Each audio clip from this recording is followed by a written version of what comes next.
अगर मैं आपसे कहूं कि एक ऐसा पल था जब 190 लोगों की जिंदगी सिर्फ एक फैसले पर टिकी हुई थी, और वो फैसला किसी मैदान में नहीं बल्कि एक कमरे में लिया जा रहा था, तो क्या आप यकीन करेंगे कि उस दिन भारत सिर्फ एक प्लेन नहीं बल्कि अपनी सबसे बड़ी परीक्षा से गुजर रहा था। 24 दिसंबर 1999, एक सामान्य दिन, एक सामान्य फ्लाइट, नेपाल से दिल्ली आने वाली एक ऐसी उड़ान जिसे कोई याद भी नहीं रखता, लेकिन कुछ ही घंटों बाद यही उड़ान इतिहास बन जाएगी। फ्लाइट आई 814, 176 यात्री, 15 क्रू, सब अपने अपने सफर में व्यस्त। किसी को घर पहुंचना था, किसी को नए साल का इंतजार था, और किसी को यह भी नहीं पता था कि यह सफर उनका आखिरी भी हो सकता है। और फिर सिर्फ एक पल में सब कुछ बदल गया। कोई चेतावनी नहीं, कोई संकेत नहीं, बस एक आवाज जिसने पूरे प्लेन को खामोशी में बदल दिया। यह विमान अब हमारे कब्जे में है। बस एक वाक्य, लेकिन उस एक वाक्य ने 190 लोगों की जिंदगी बदल दी। अब ये सफर नहीं था, ये एक चलता हुआ बंधक संकट बन चुका था। लेकिन उसी समय दिल्ली में एक फोन बजता है, और उस एक कॉल के साथ एक ऐसी स्थिति शुरू होती है जो आने वाले 8 दिनों तक पूरे देश को रोक कर रख देगी। और उसी समय एक इंसान इस पूरे संकट को समझने की कोशिश कर रहा था। वो जानता था ये सिर्फ एक हाईजैक नहीं है, ये एक खेल है जहां हर चाल सोचकर चलनी होगी। और दूसरी तरफ प्रधानमंत्री अटल बिहारी वाजपेयी के सामने एक ऐसा संकट रखा जा चुका था जहां हर फैसला किसी न किसी की हार बनने वाला था। इस बीच प्लेन को मजबूर किया गया लाहौर की तरफ मोड़ने के लिए, लेकिन पाकिस्तान ने उसे उतरने की अनुमति देने से मना कर दिया। और अब प्लेन के अंदर डर के साथ एक और खतरा जुड़ चुका था। आखिरकार प्लेन अमृतसर में उतरा, और यहीं भारत के पास एक मौका था, एक ऐसा मौका जो शायद इस पूरी कहानी को यहीं खत्म कर सकता था। अमृतसर, रात का समय, प्लेन खड़ा था और बाहर समय को रोका जा रहा था। ईंधन भरने में जानबूझकर देरी ताकि कुछ किया जा सके। लेकिन सवाल यह था, क्या यह देरी सही समय पर एक्शन बन पाएगी? यही वो पल था जहां सब कुछ बदल सकता था। कमांडो एक्शन का मौका। हाईजैकर्स अनजान थे, लेकिन कोई फैसला नहीं लिया गया। और कभी कभी कुछ न करना सबसे बड़ी गलती बन जाता है। लेकिन देरी हमेशा छुपी नहीं रहती। हाईजैकर्स को शक हो गया, उन्हें समझ आ गया कि कुछ गलत हो रहा है, और उसी पल खेल पूरी तरह बदल गया। और कुछ ही मिनटों में वो मौका जो सब कुछ बदल सकता था, हमेशा के लिए हाथ से निकल गया। प्लेन ने फिर से उड़ान भरी, और अब ये कहानी और भी खतरनाक दिशा में जा चुकी थी। आज भी सबसे बड़ा सवाल यही है, अगर उसी समय एक्शन लिया जाता तो क्या यह कहानी यहीं खत्म हो सकती थी? अब प्लेन लाहौर पहुंच रहा था, लेकिन वहां एक और झटका इंतजार कर रहा था। रनवे की लाइट्स बंद कर दी गईं, जैसे किसी ने जमीन से भी उम्मीद छीन ली हो। लेकिन अब एक और खतरा सामने था। फ्यूल खत्म हो रहा था, और अगर प्लेन नहीं उतरता तो यह सिर्फ हाईजैक नहीं, एक दुर्घटना बन सकता था। आखिरकार स्थिति इतनी गंभीर हो गई कि पाकिस्तान को लैंडिंग की अनुमति देनी पड़ी। लेकिन यह सिर्फ मदद नहीं थी, ये एक मजबूरी थी। लैंडिंग हुई, लेकिन सिर्फ कुछ मिनटों के लिए। न के बराबर ईंधन, न के बराबर सहयोग, और फिर प्लेन को फिर से उड़ने के लिए मजबूर किया गया। अब यह सिर्फ एक हाईजैक नहीं था, यह एक भटकता हुआ संकट बन चुका था। कोई तय मंजिल नहीं, कोई निश्चित अंत नहीं, बस एक प्लेन और उसके अंदर बंद सैकड़ों डर। और फिर कई घंटों बाद प्लेन दुबई पहुंचा। पहली बार ऐसा लगा शायद अब कुछ बेहतर होगा। कुछ यात्रियों को छोड़ दिया गया, महिलाएं, बच्चे, बुजुर्ग, लेकिन ये राहत अधूरी थी, क्योंकि अंदर अब भी दर्जनों लोग डर के साथ बैठे थे। अगर आपको ऐसे छुपे हुए इतिहास के राज पसंद हैं तो वीडियो को लाइक करें, और चैनल को सब्सक्राइब जरूर करें। और फिर एक ऐसा पल आया जिसने सब कुछ बदल दिया। एक यात्री पर हमला हुआ और उसी के साथ ये साफ हो गया, ये सिर्फ हाईजैक नहीं, ये जानलेवा संकट है। अब कोई भ्रम नहीं था, कोई उम्मीद नहीं थी। अब हर कोई समझ चुका था कि ये स्थिति किसी भी दिशा में जा सकती है। और आखिरकार प्लेन पहुंचा कंधार, जहां ये कहानी अपने सबसे लंबे और सबसे खतरनाक अध्याय में प्रवेश करने वाली थी।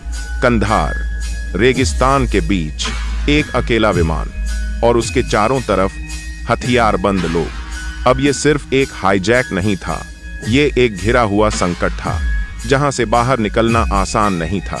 और तभी एक तीसरा खिलाड़ी इस कहानी में आता है, तालिबान, जो खुद को मध्यस्थ कह रहे थे, लेकिन असल में पूरे खेल की दिशा बदलने वाले थे। प्लेन के अंदर घंटों नहीं, दिन गुजर रहे थे। खाना कम, नींद नहीं, डर लगातार, और हर गुजरते पल के साथ लोग टूटने लगे थे। और दिल्ली में दबाव बढ़ता जा रहा था। परिवार, मीडिया, पूरा देश, सब एक ही सवाल पूछ रहे थे, सरकार क्या कर रही है? और इसी दबाव के बीच प्रधानमंत्री अटल बिहारी वाजपेयी के सामने एक ऐसा सवाल था जिसका कोई सही जवाब नहीं था, बचाएं या झुक जाएं। और दूसरी तरफ अजीत डोभाल इस पूरे खेल को एक अलग नजर से देख रहे थे, क्योंकि उनके लिए यह सिर्फ बातचीत नहीं थी, ये एक रणनीति थी। और फिर हाईजैकर्स ने अपनी मांग रखी, कैद में बंद आतंकियों को छोड़ो। और यहीं से ये संकट एक सौदे में बदल गया। और जिन नामों की मांग की गई वो सिर्फ कैदी नहीं थे, वो ऐसे लोग थे जो भविष्य बदल सकते थे। हर घंटे दबाव बढ़ रहा था, अंदर लोग, बाहर सरकार, और बीच में समय जो किसी का इंतजार नहीं कर रहा था। और सबसे बड़ी समस्या ये थी कि ये भारत की जमीन नहीं थी। कोई कमांडो ऑपरेशन लगभग नामुमकिन था। अब लड़ाई साफ थी, गोलियों की नहीं, दिमाग की। कौन पहले झुकेगा, कौन ज्यादा देर टिकेगा? प्लेन के अंदर लोगों को घंटों एक ही जगह बैठाया गया, कोई हरकत नहीं, कोई राहत नहीं, सिर्फ इंतजार। और बाहर उनके परिवार हर खबर पर उम्मीद और डर के बीच झूल रहे थे। अजीत डोभाल जानते थे कि समय उनका हथियार है, जितना ज्यादा समय उतना ज्यादा मौका गलती करवाने का। लेकिन दूसरी तरफ हाईजैकर्स भी समझ चुके थे कि देरी उनके खिलाफ भी जा सकती है।